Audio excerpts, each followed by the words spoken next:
Welcome back, everybody, to Probability and Analysis webinar. Today, our speaker is Olli Saari from University of Bonn, who is going to talk about phase space projections. Please, Olli, feel free to start. Okay, thank you, Pato. Thank you a lot for the invitation. It's nice to give a talk in this seminar. So this talk is based on joint work with Marco Fraccaroli and Christoph Thiele from Bonn.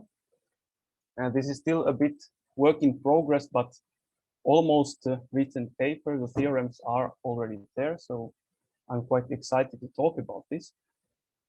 So this is a question in time frequency analysis, but because the eventual theorem might look a bit technical at first glance, I will provide very lengthy introduction and try to really motivate what we are doing.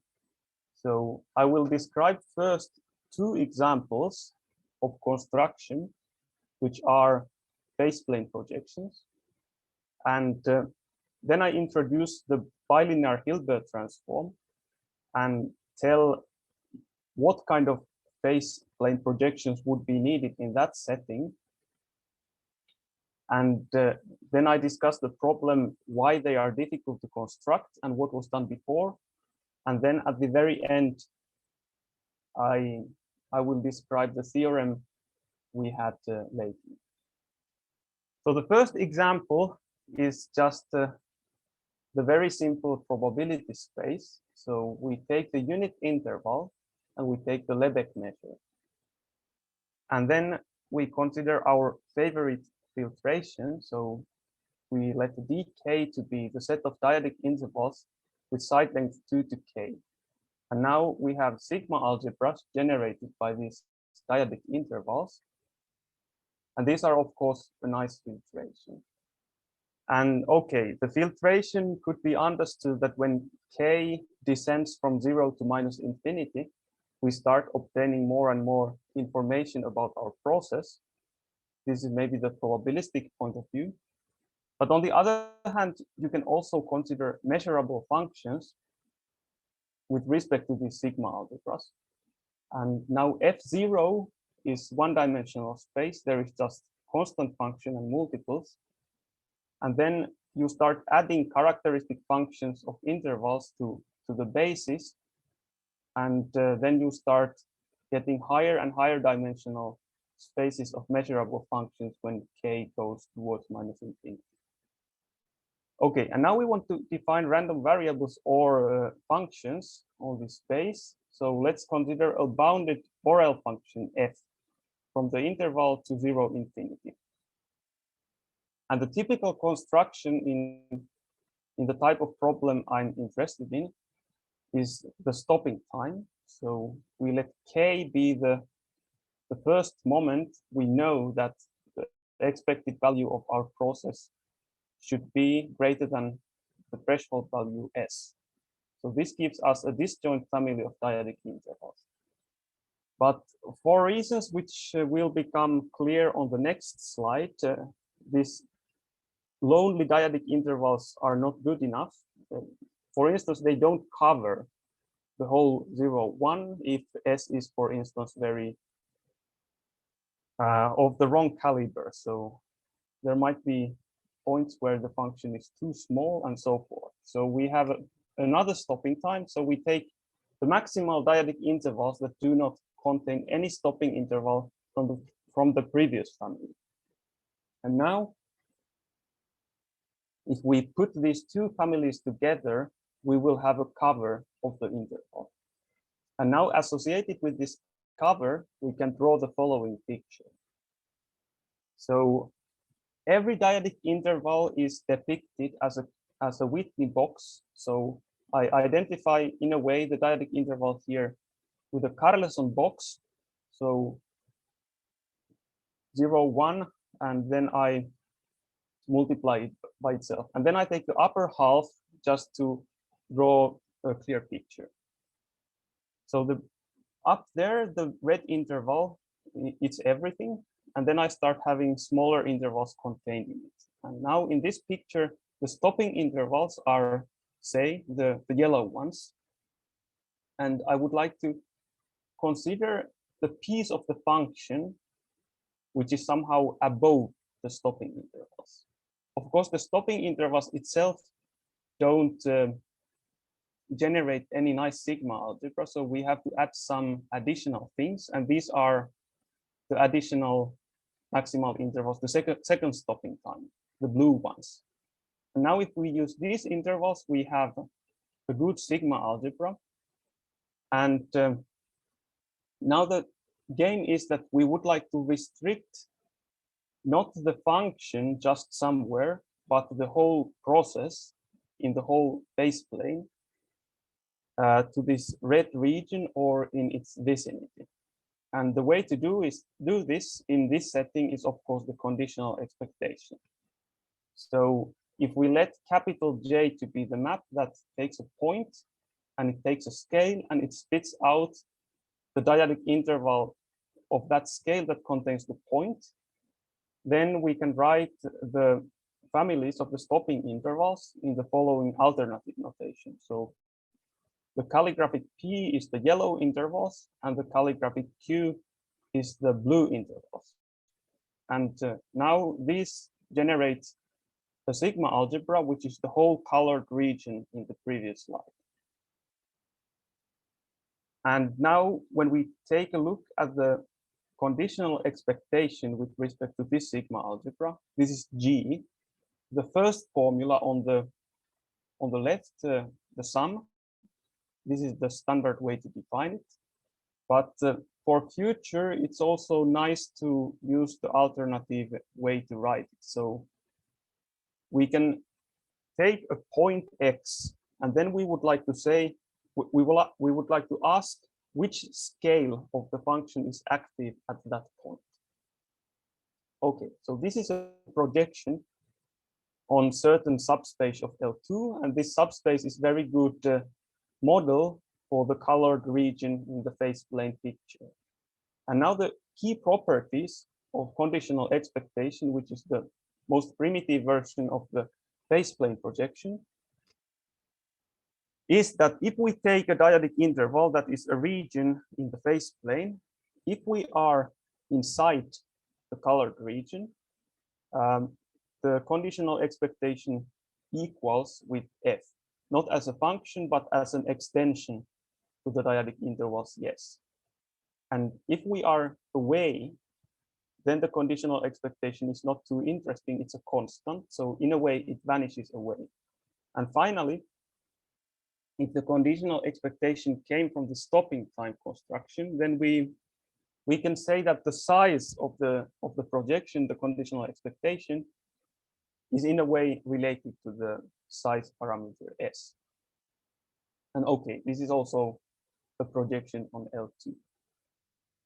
And this is somehow the stuff you see when you just would like to study L2 and use the basis of characteristic functions of dyadic intervals. But of course, this basis doesn't tell you all the interesting things about L2. There are other bases that are studied. For instance, if your operators have something to do with oscillation. So there might be additional symmetry to translations and scalings. And these additional symmetries are the modulations. And now if you want to study modulation symmetries, you have a second phase plane analysis. And this is the Walsh model. So now we consider dyadic rectangles, which are more general than the Whitney regions of Carleton boxes. So we have a location frequency plane, or just strip to be simple. And I call a rectangle tile, dyadic rectangle a tile, if it's of area 1, and bitile if it's of area 2. And then the first set of Walsh functions is the one that is associated with dyadic rectangles that touch the x-axis. And those are just normalized characteristic functions of intervals. And now if I take a bitile, which is two tiles which are either next to each other or one on top of the other, then I can define operations that that somehow swap these two constellations. So I can have this up tile version where I subtract the neighboring intervals, or then I have the down tile version where I just sum them up. And recursively, this can be used to define a function for every dyadic rectangle on the upper half plane. And a picture is like this.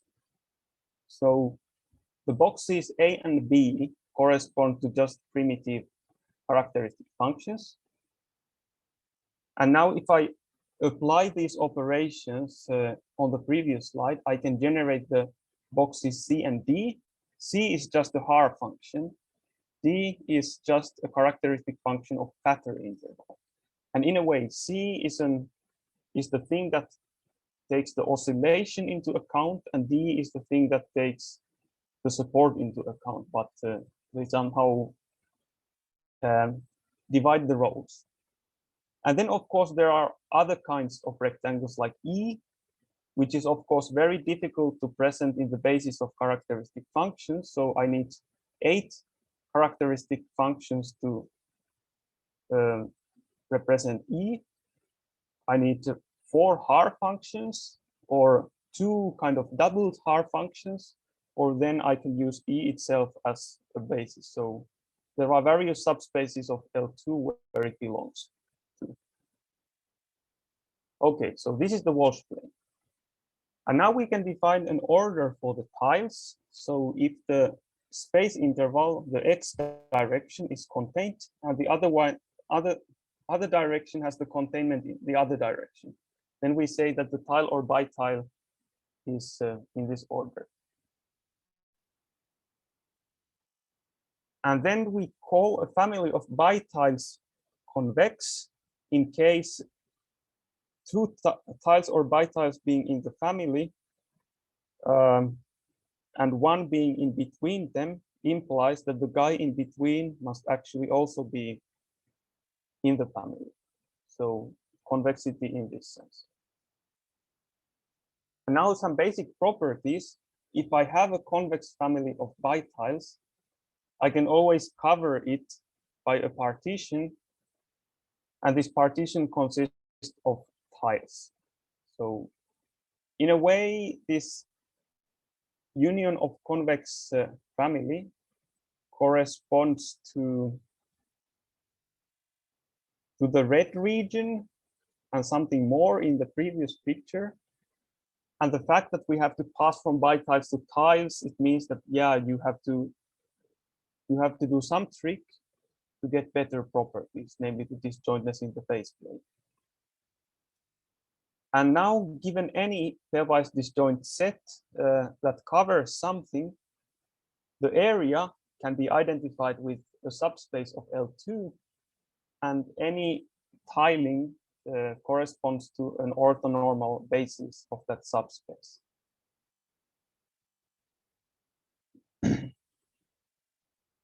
And of course, there are many tilings. Whichever we take, it's always a new basis for the subspace. And now we can have a look at the next faceplane projection. So if the area or the piece of the function is the part that comes from an area which is covered by convex family of bitiles, then if we choose a suitable cover, which will be drawn in the next slide, then we can define this kind of faceplane projection Gx, which means that at a point, we just choose the Walsh coefficient, which is active at that point. Or we could alternatively write a sum, which looks pretty much like the conditional expectation, although instead of the characteristic functions, we have these Walsh wave packets there. And this is a projection on L2. This formula and nothing on that display need not be obvious at first sight, but they can be proved.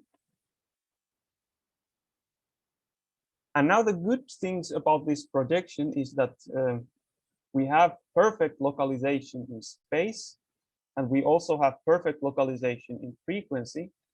And if this size is related to some, if this P is related to some stopping condition or a suitable size parameter, then the phase plane projection also respects that size. And the picture of these tilings is the following. So on the left-hand side, there is a mesh with colors. So this is a family of bitiles, which is convex. Now, of course, the colors are mixed, so it's a bit difficult to read. But there is a horizontal long tile, a bitile, which is black. It's covered by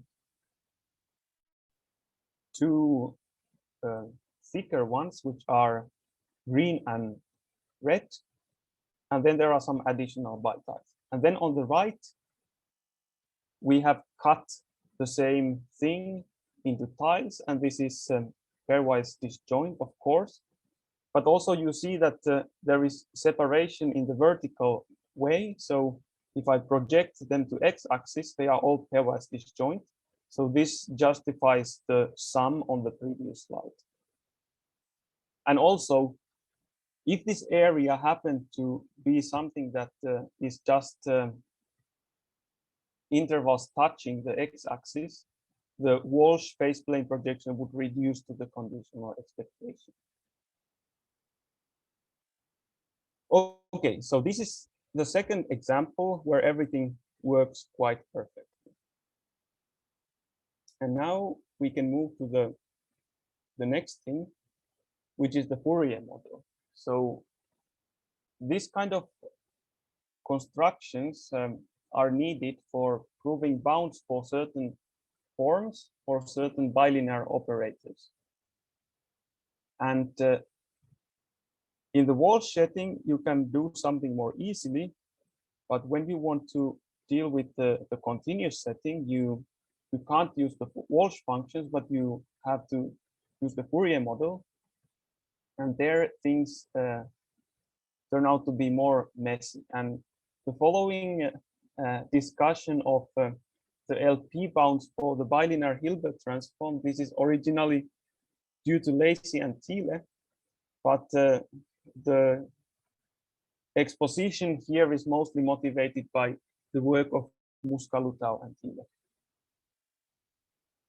So we consider some LP, LQ, R prime to R bounds for the following form.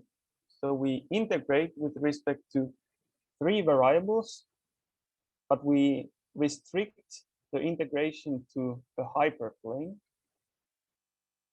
And we have Fourier transforms of all 3 functions. So far, it would be just the product. You do Fubini, and that's the end. But now there is the multiplier, which entangles these Fourier variables to each other, so that you can't tensor things out anymore. So the square or rectangle is product of intervals, but the triangle is not a product anymore. And this is why something is difficult here. And now, how does this lead to anything related to the stuff on the previous slides? Well, the proof of the LP bounds for the bilinear Hilbert transform can be started as follows. So first you have this multiplier, which is the troublemaker. So you would like to decompose it into more tractable pieces, namely tensor products. So we first take the open support of the multiplier, where it's 1, and we form a Whitney cover of the support. So there is an open set. We can represent it as a pairwise disjoint union of dyadic squares or cubes, actually, here. And now for this Whitney cover, we can form the associated smooth partition of unity adapted to it. So this means that each smooth function is concentrated or supported in a small neighborhood of a Whitney cube. And it's of course bounded, and all the derivatives are respecting the scaling of that Whitney cube. And then now we have the smooth partition of unity, but these functions are not tensor functions anymore. So if you have two squares or rectangles in more general cases, which just overlap a bit on a square, you can't get away with a tensor function. So given this general partition of unity, which is supported in tensor domains, but not tensor functions itself, you can make it tensor again by a trick using Fourier series. So actually you can have partition of unity into tensor functions. And now these Fourier coefficients of the expansion decay well, so without loss of generality, you can actually assume your original thing was a tensor function. And then you have to do some computations with the Fourier transform to return to a presentation without the Fourier transform. Okay, but doing all these steps, you can pass to the following discrete form. So you sum over all scales k. And then given a scale, you sum over all dyadic cubes of that scale. And given a dyadic given a scale, you also sum over all Whitney boxes that have that scale. And now for each Whitney box, you have this tensor smooth function of partition of unity. And now you take inverse Fourier transform, so you have the convolution kernels, the three of them. And you have reduced the original form to the following one. And now before I go forward, I should mention that this is slightly simplified model of what is happening. There are the numbers 3, 2, and 1, which is there to make sure that this is in a way degenerate case, non-degenerate case of the form. But one interesting aspect of the whole problem is to try to prove estimates which are independent of the choice of the three parameters. And if these are all roughly 1, then the Whitney cubes are actually Whitney cubes or roughly Whitney cubes. But then there are the cases when these are almost degenerate. So two coefficients are almost the same. And then these Whitney cubes start getting more difficult. But for the sake of this presentation, it's enough to think about the non-degenerate case. Okay, so we have now this reduced form. And a single term in this sum is something called a multiplier. So now this parameter m in m tile refers to the case where you are close to the degenerate, so you can think it as of being 1. So m tile is a product of two intervals, the space interval, which is dyadic, and then a frequency interval, which has to be actually something more general, but it's not so important here what exactly. And now if we take three tiles and put them together, we get a multitile. So they have to share the space interval because we had one characteristic function on the previous slide, and then there are three frequency intervals. And okay, this is the formula. We require that each pi is a tile. And now you can order these multitiles or tiles first. So it's a bit more complicated than in the Walsh case. So the space intervals are contained, but the frequency intervals are kind of contained. So you you have to modify the construction a bit. I will draw a picture to the next slide, but these tildes here mean basically that both intervals are dilated by a huge factor, and these tildes are these huge dilates. And when you have dilated a lot, the other contains the other, and that's the thing that makes an order. And then we say that the multi-tiles are ordered if all the tiles are ordered. And then multi-tree is a set of multi-tiles, so that there is one multi-tile that governs everything else. So it's on top of everything. And then the proof somehow proceeds that we start with this huge sum over tiles. There is horrible overlap in every sense possible. So these Fourier transforms overlap, and the spatial intervals overlap too. And we would like to organize these things in a more tractable manner. And the way to do it is that there is a recursive choice of multi-trees, so that we choose the ones with maximal size, and the size is to be defined. And then we treat these multi-trees separately, and at the end we would like to sum them up. And here is the picture somehow how the things look like. So on the left, there is this singular line on black, and then Whitney cubes are cubes like the ones in the picture, to which you have decomposed your multiplier. Of course, in the picture, we don't have partition of unity. We don't also have any cover, but that's not a problem. We can sparsify the set by taking just Whitney cubes in a scale modulo some parameter. So we take just every billionth, and it becomes a bit more sparse.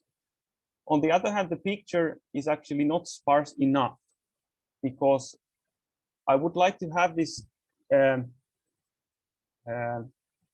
order of multi-tiles, which basically means that I dilate two squares by a huge factor, and they are ordered if one contains the other one.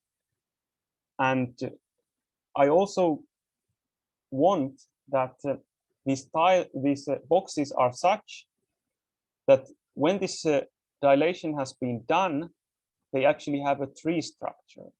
Both things don't happen in the picture, but they can be made to happen by sparsifying a lot and maybe modifying the squares a bit more. And if this has been done, when you start from a small square and you start looking at scales higher and higher, you see that at every scale there is at most one frequency square. And you can somehow see that these trees are in a way one-dimensional families away from the diagonal. So this is just the frequency picture. And then on the physical side, there is this other picture, which is on the right.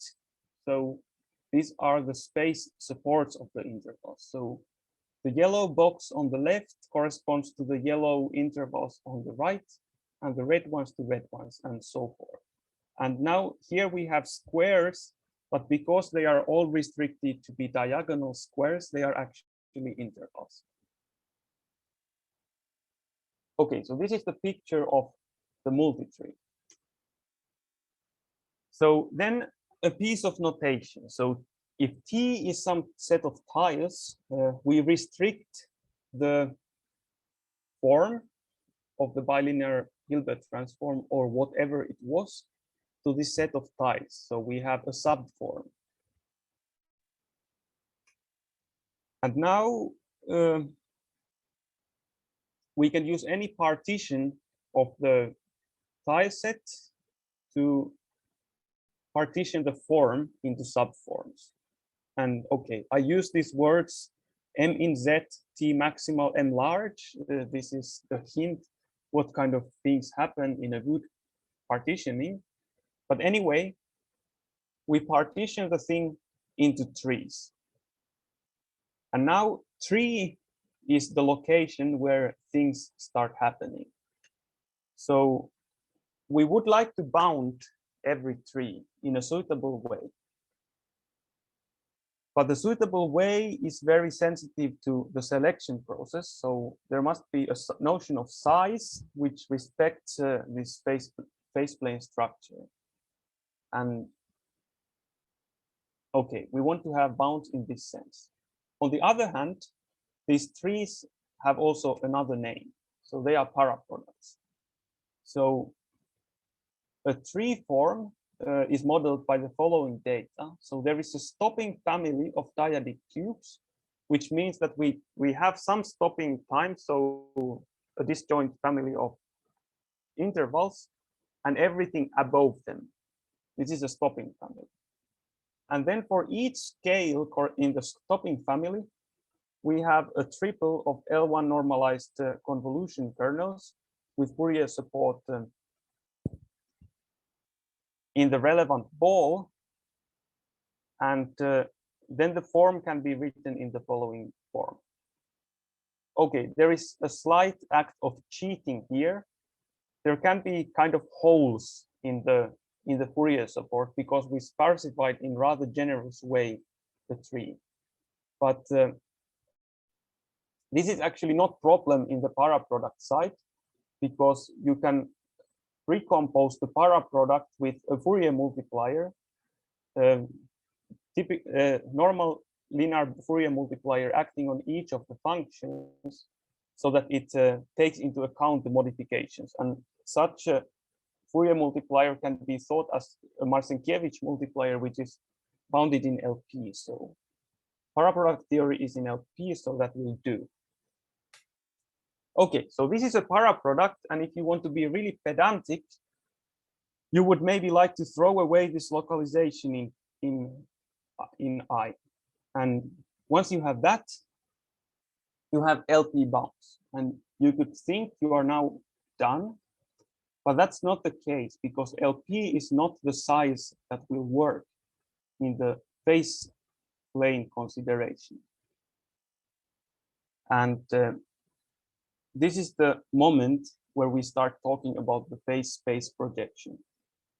So now the thing is that suppose we had a construction like the conditional expectation or the Walsh projection, so that we could say that, good, we have LP norm of F, but on the other hand, the tree did only care about part of the F, and only that part of F appears on the right-hand side, and LP norm of that part of F is actually remembering what was the role of this part in the phase plane.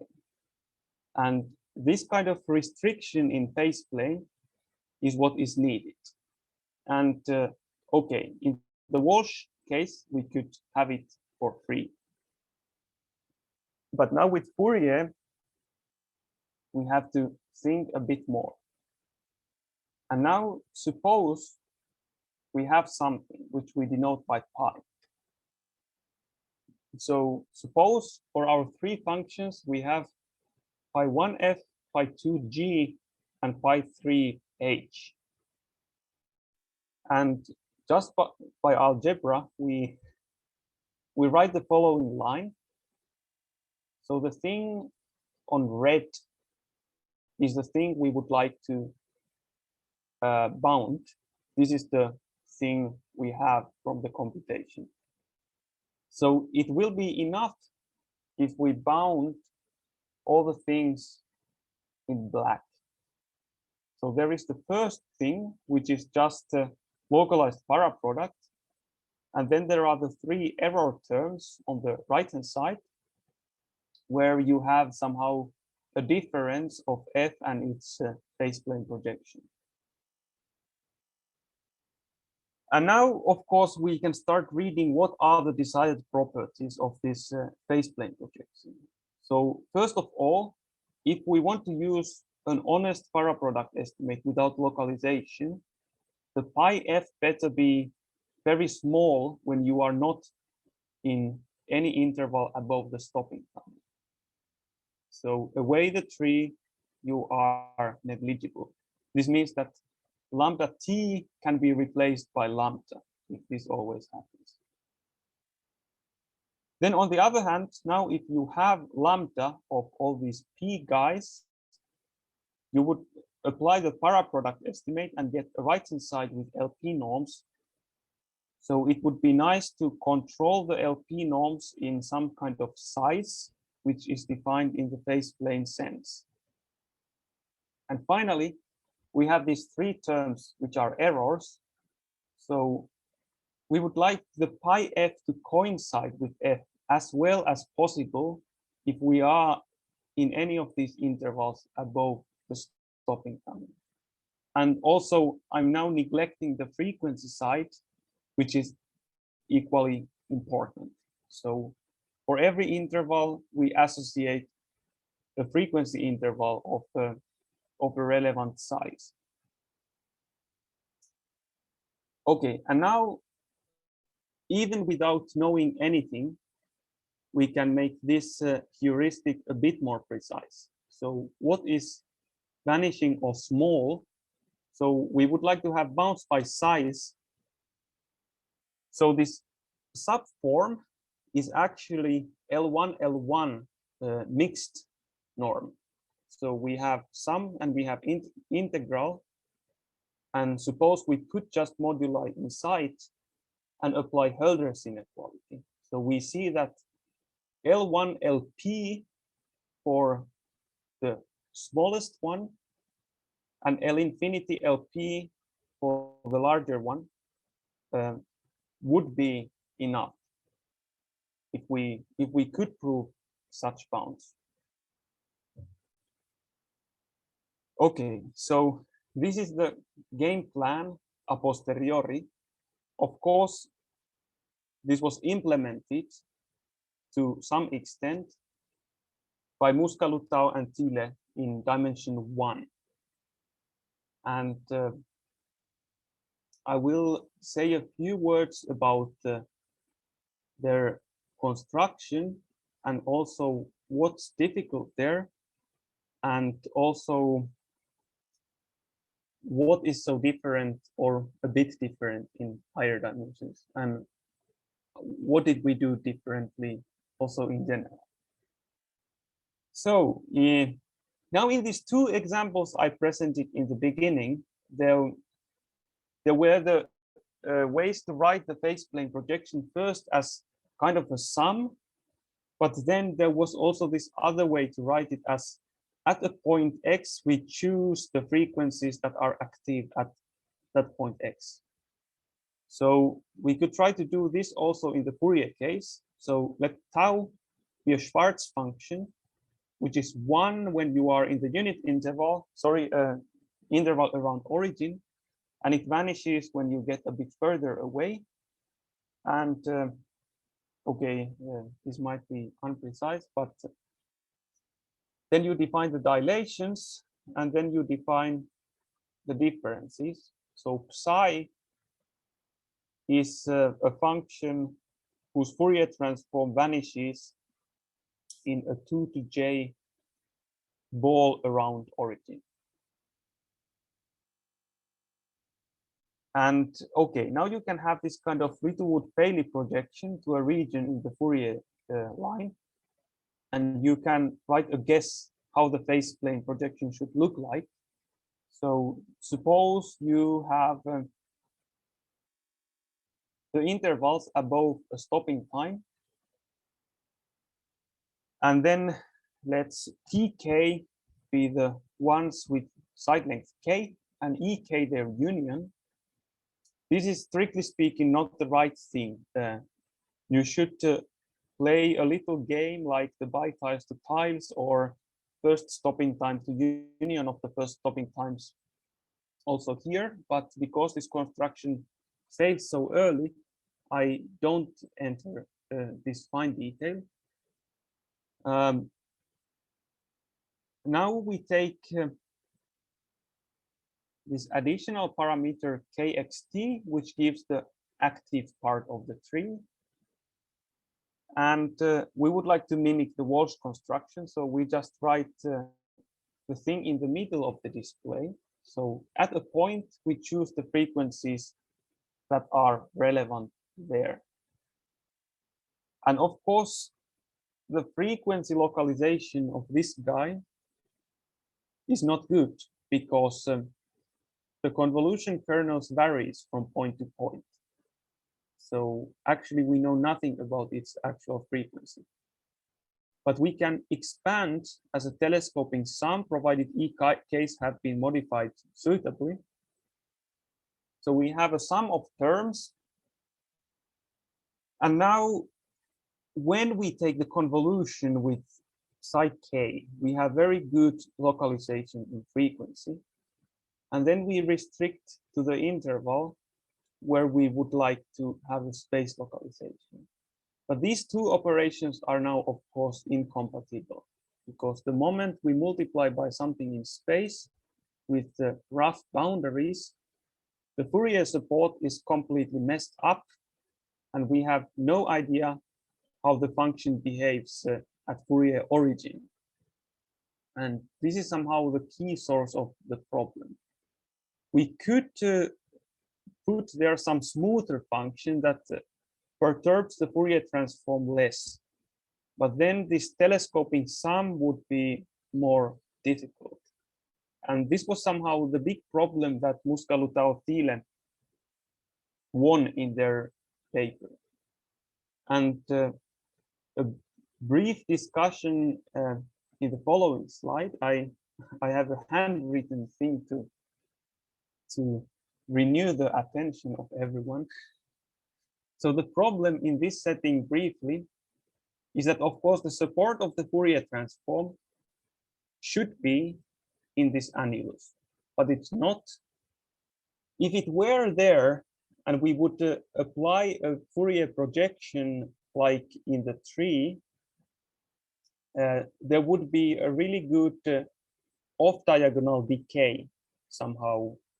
When you have a tree part which wants your thing to be near there, and the part in the sum is far away, there should be a large decay, and eventually you would get rid of the double sum, and that would be the gain. But of course, this is not the case. You can't integrate by parts because there is a rough function in between, and this thing doesn't work. And now somehow, how to start with dealing with this problem? This EJ is a union of intervals, and you can divide it into components. Each component has two endpoints, and these endpoints have jump singularities. And these jump singularities are the problem. And there is somehow a double problem. The component interval is large,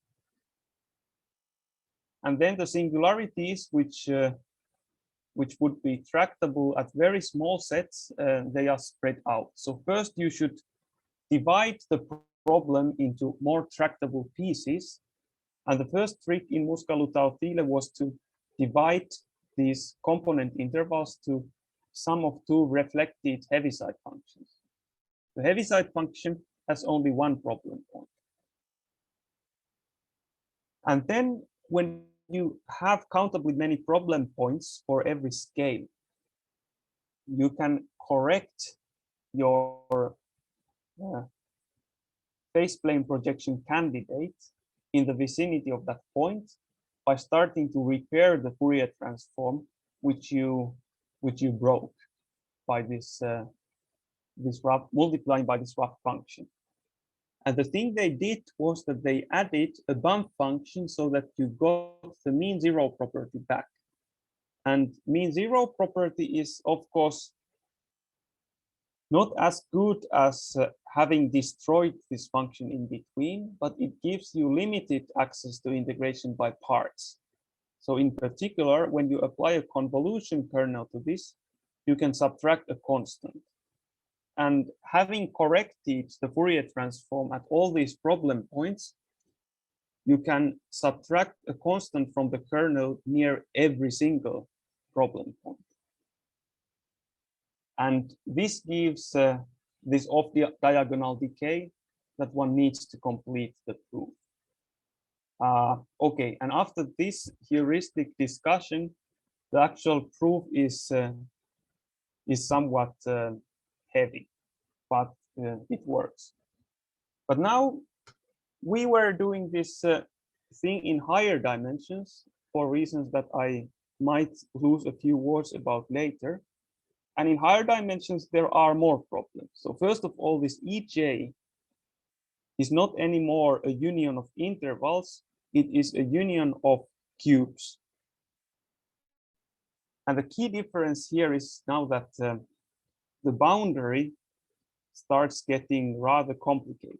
So it is n-1 dimensional set.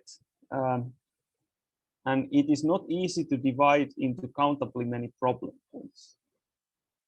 You can try to start cutting it into pieces. It's not obvious what would be the right pieces. And we did not eventually use this strategy because this is too complicated. There is an easier way around. But if you wanted to do so, you should cut these things into small cubes, which are roughly of the relevant space scale, and then you have a double scale, and then you really do a Whitney decomposition type argument to dilute the variation of this jump at the boundary to a larger region so that you can finally do the computation. That's one thing which we didn't do. And then the second problem in higher dimensions is that in dimension 1, the length is the volume. And in higher dimensions, it's not. And then we cannot say that mean 0 and 1 integration by parts is enough. We need to integrate by parts at least d-1 times, if I remember correctly. But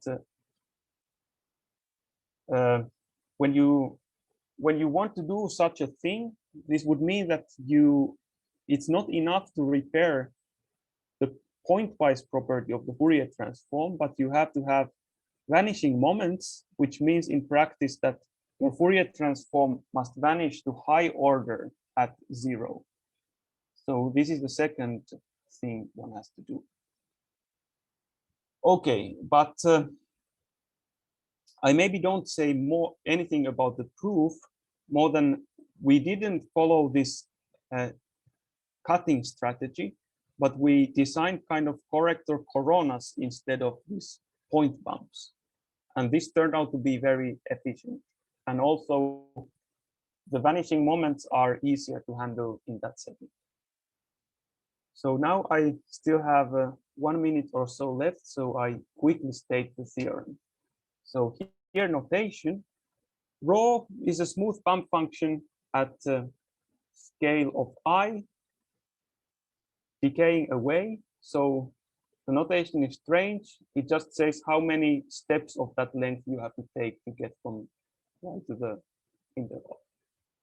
Then I have smooth bump functions with Fourier support in 2 to minus j and the correct derivative bounds. And then I have smooth bump functions psi j, which have in addition vanishing at Fourier 0. Okay, so phi, it's bump at Fourier site, psi, it has also vanishing at 0. And with these guys, we have the following statement.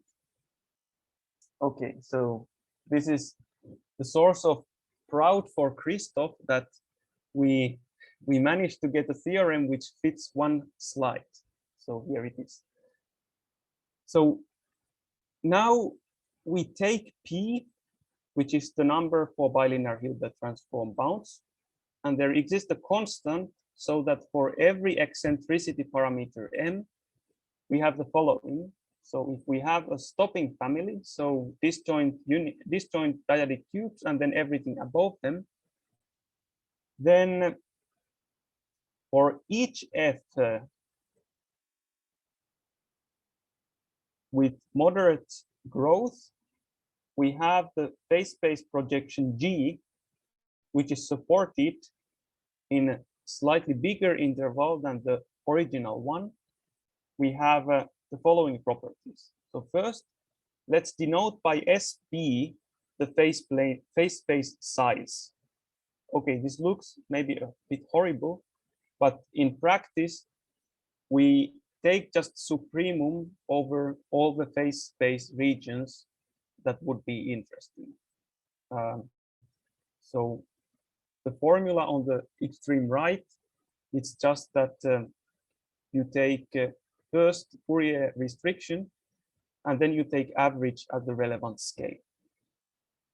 And then you take supremum over all the functions related to the same Fourier region. And then you take supremum over all intervals which are relevant to the tree or the stopping family. And then you take supremum over all the scales. Okay, so this is the size. And then we have that LP norm is bounded by this size. And then we have exactly the L1 LP bounds that we were wanting for the F minus its phase space projection and phase space projection away from the tree. And okay, so this is the theorem. And the last remark that there is a version in this original paper which looks very different. But this is essentially playing the same role. So first of all, there are two remarks on the size. So it's increasing in P. And by Bernstein, it's also the other way around, provided you don't care about the eccentricity parameter. But typically you do. So it's important to have the right P. One complication in this Muskalutau-Thiele was that they didn't use the SP, but they just worked on L2 with S2 and then in L infinity with L infinity norm. And then they did interpolation between those two cases. But actually, these arguments are nicer to just do plainly in LP because L2 properties are not anyhow crucial to the proof. So it's better not to use them at all. And then you get more naturally bounds with this SP size. And on the other hand, this SP size can be always controlled by these sizes from the other approach. So in that sense, this takes the place of also their construction. And okay, this is still work in progress. So we are finishing the writing, and also we are planning to write down some applications for this as soon as we can. The main motivation is, of course, that we would like to prove uniform bounds for multilinear forms with modulation symmetry in higher dimensions. And okay, now I went a bit over time, so I thank you for your attention and patience, and thank you. Thank you very much, Olli. Are there any questions? Olli, this projection estimates for G, it will be needed in the future for some single integral in several dimensions of the type of bilinear Lipschitz bilinear Hilbert transformer. Yes, indeed. So this is forward looking. Marco is the the one whose problem will need this. Thank you.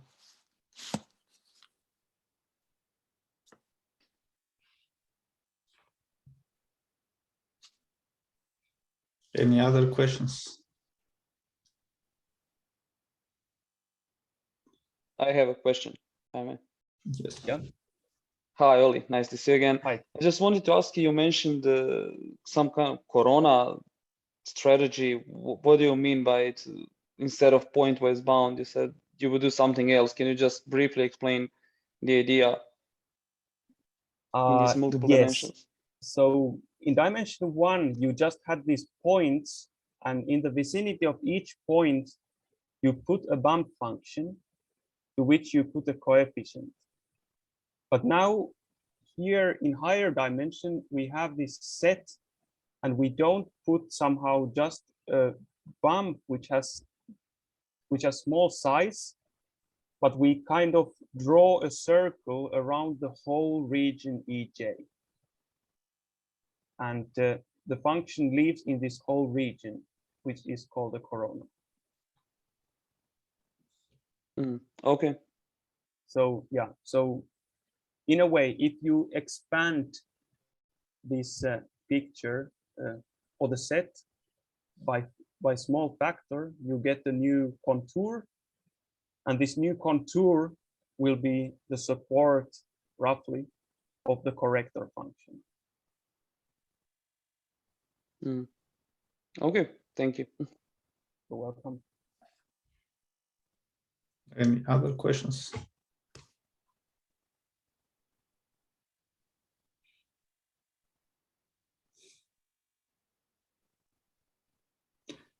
If not, then let's thank the speaker again.